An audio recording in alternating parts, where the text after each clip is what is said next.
Hello दोस्तों, स्वागत है आप सबका हमारे यूट्यूब चैनल ओनली स्टडी पे।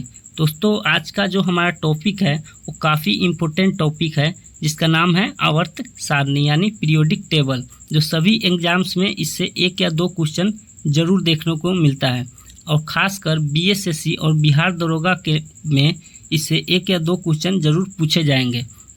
दोस्तों हमने जो भी क्वेश्चन तैयार किया है वो लुसेंट आधारित है, तो एक भी क्वेश्चन आप मत छोड़िएगा और वीडियो पूरा देखिएगा, ठीक है दोस्तों। तो शुरू करते हैं आज का पहला क्वेश्चन। दोस्तों आज का पहला क्वेश्चन है, आधुनिक आवर्त सारणी में तत्वों को कितने स्तंभों में बांटा गया है। दोस्तों इस प्रश्न का राइट आंसर है ऑप्शन नंबर बी, कुल 18 स्तंभों में बांटा गया है। दोस्तों स्तंभों को हम लोग वर्ग भी कहते हैं, यानी कुल 18 वर्गों में बांटा गया है, ठीक है दोस्तों। अगला प्रश्न है, आधुनिक आवर्त सारणी में आवर्त डैश में लेंथेनाइड और एक्टिनाइड्स होते हैं। दोस्तों इस प्रश्न का राइट आंसर है ऑप्शन नंबर सी, 6 और 7, ठीक है दोस्तों। अगला प्रश्न देखते हैं। अगला प्रश्न है, आधुनिक आवर्त सारणी में समान वर्ग के तत्वों में समान होता है। दोस्तों 3 नंबर क्वेश्चन का राइट आंसर है ऑप्शन नंबर ए, संयोजी इलेक्ट्रॉन। अगला प्रश्न है, आवर्त तालिका में किसी तत्व के गुणधर्म किस पर निर्भर करते हैं। दोस्तों 4 नंबर प्रश्न का राइट आंसर होगा ऑप्शन नंबर सी, परमाणु संख्या, ठीक है दोस्तों। अगला प्रश्न है, कैल्शियम का परमाणु द्रव्यमान है। दोस्तों इस प्रश्न का राइट आंसर होगा ऑप्शन नंबर बी, 40। कैल्शियम का परमाणु द्रव्यमान 40 है, ठीक है दोस्तों। अगला प्रश्न देखते हैं।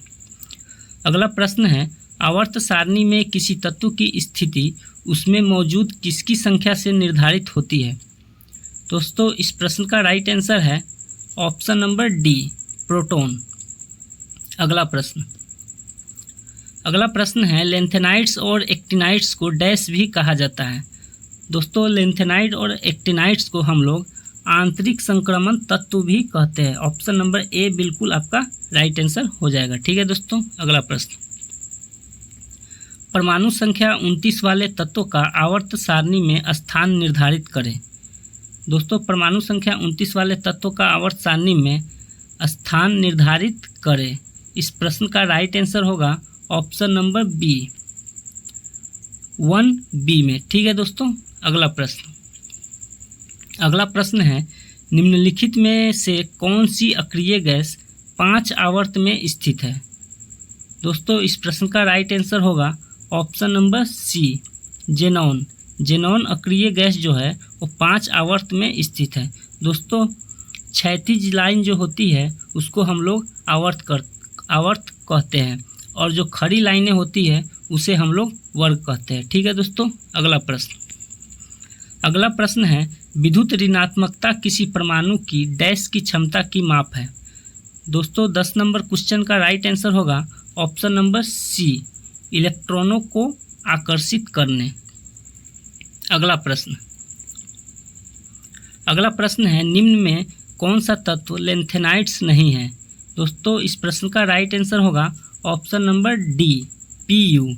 दोस्तों Pu से रिप्रेजेंट हम लोग करते हैं प्लूटोनियम को, ठीक है दोस्तों। तो कौन सा तत्व लेंथेनाइड्स नहीं है, प्लूटोनियम। अगला प्रश्न है, आवर्त सारणी के दीर्घ रूप में होते हैं। दोस्तों इस प्रश्न का राइट आंसर होगा ऑप्शन नंबर बी, 7 क्षैतिज तथा 18 खड़ी हुई पंक्तियाँ। दोस्तों यहाँ पे 8 नहीं होगा, 18 होगा। क्या होगा, 18, 7 क्षैतिज तथा 18 खड़ी हुई पंक्तियाँ। अगला प्रश्न है, आवर्त सारणी में बाएं से दाएं ओर जाने पर निम्नलिखित गुणों में से कौन सा गुण नियमित रूप से बढ़ता है। दोस्तों इस प्रश्न का राइट आंसर होगा ऑप्शन नंबर डी, ऋण विद्युतता। अगला प्रश्न है, आधुनिक आवर्त सारणी में छठे आवर्त में होते हैं। दोस्तों इस प्रश्न का राइट आंसर है ऑप्शन नंबर ए, 32 तत्व। आधुनिक आवर्त सारणी में छठे आवर्त में कुल 32 तत्व होते हैं। अगला प्रश्न है, मेंडलीफ के आवर्त नियम के अनुसार तत्वों के भौतिक व रासायनिक विशेषताएं किनके आवर्त फलन होते हैं? दोस्तों 16 नंबर क्वेश्चन का राइट आंसर होगा ऑप्शन नंबर बी, परमाणु भार के। अगला प्रश्न है, आवर्त सारणी में सर्वाधिक विद्युत धनात्मक तत्व कौन सा है? दोस्तों काफ़ी इम्पोर्टेंट टॉपिक है और इस प्रश्न का राइट आंसर होगा ऑप्शन नंबर सी, सीजियम। आवर्त सारणी में सर्वाधिक विद्युत धनात्मक तत्व है सीजियम। अगला प्रश्न है, डोबेराइनर त्रिक है? दोस्तों इस प्रश्न का राइट आंसर है option number C, chlorine, bromine और आयोडीन। डोबेराइनर त्रिक है क्लोरीन, ब्रोमीन और आयोडीन।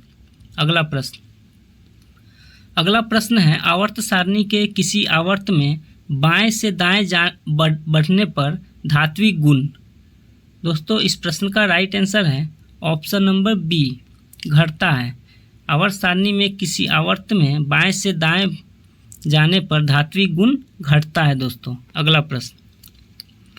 अगला प्रश्न है, आवर्त एक में कितने तत्व हैं? दोस्तों ये जो आवर्त एक है उसमें कितने तत्व हैं? दोस्तों इस प्रश्न का राइट आंसर होगा ऑप्शन नंबर डी, कुल 2 तत्व है। आवर्त एक में कुल 2 तत्वों को रखा गया है। अगला प्रश्न है, आवर्त सारणी में द्वितीय आवर्त के तत्व कहलाते हैं? दोस्तों इस प्रश्न का राइट आंसर होगा ऑप्शन नंबर सी, सेतु तत्व। आवर्त सारणी में द्वितीय आवर्त के तत्व को हम लोग सेतु तत्व कहते हैं। अगला प्रश्न है, मेंडलीफ ने कितने तत्वों को अपने आवर्त सारणी में स्थान दिया था? दोस्तों काफ़ी इम्पोर्टेंट क्वेश्चन है। इस प्रश्न का राइट आंसर होगा ऑप्शन नंबर बी, कुल 63 तत्वों को स्थान दिया था मेंडलीफ ने। ठीक है दोस्तों, अगला प्रश्न देखते हैं। अगला प्रश्न है, न्यूलैंड ने अपने आवर्त सारणी में अंतिम तत्व किसको रखा था? दोस्तों इस प्रश्न का राइट आंसर है ऑप्शन नंबर सी, थोरियम को। न्यूलैंड ने अपने आवर्त सारणी में अंतिम तत्व जो रखा था वो थोरियम को रखा था। अगला प्रश्न है, आधुनिक आवर्त सारणी में ऊर्ध्व स्तंभ को क्या कहा जाता है? दोस्तों मैंने बताया ही है, जो ऊर्ध्व स्तंभ है उसको हम लोग वर्ग कहते हैं। ठीक है दोस्तों, और जो क्षैतिज है उसको हम लोग आवर्त कहते हैं। अगला प्रश्न है, अक्रिय तत्व किस समूह के सदस्य हैं? दोस्तों इस प्रश्न का राइट आंसर है ऑप्शन नंबर ए, शून्य समूह। अक्रिय तत्व जो है वो शून्य समूह के सदस्य होते हैं। अगला प्रश्न है, प्रत्येक आवर्त का अंतिम सदस्य होता है? दोस्तों इस प्रश्न का राइट आंसर है ऑप्शन नंबर सी, एक निष्क्रिय गैस। प्रत्येक आवर्त का अंतिम सदस्य एक निष्क्रिय गैस होता है। अगला प्रश्न है, आधुनिक आवर्त सारणी में वर्गों की कुल संख्या है? दोस्तों इस प्रश्न का राइट आंसर होगा ऑप्शन नंबर डी, कुल 18 वर्गों में बांटा गया है। आधुनिक आवर्त सारणी में कुल 18 वर्ग और 7 आवर्त है। ठीक है दोस्तों, अगला प्रश्न है, किस वैज्ञानिक ने सर्वप्रथम आवर्त सारणी का निर्माण किया? दोस्तों इस प्रश्न का राइट आंसर है ऑप्शन नंबर बी, मेंडलीफ ने सर्वप्रथम आवर्त सारणी का निर्माण किया था। अगला प्रश्न है, आधुनिक आवर्त नियम के प्रवर्तक है? दोस्तों इस प्रश्न का राइट आंसर होगा ऑप्शन नंबर ए, आधुनिक आवर्त नियम के प्रवर्तक मोसले है। अगला प्रश्न दोस्तों लास्ट प्रश्न है, तत्वों के वर्गीकरण से संबंधित अष्टक नियम का प्रतिपादन किसने किया? दोस्तों इस प्रश्न का राइट आंसर है ऑप्शन नंबर डी, न्यूलैंड्स ने। तत्वों के वर्गीकरण से संबंधित अष्टक नियम जो दिए थे वो न्यूलैंड ने दिए थे। ठीक है दोस्तों आज के लिए बस इतना ही। वीडियो अच्छा लगे तो वीडियो को लाइक और चैनल को सब्सक्राइब जरूर कीजिएगा। धन्यवाद।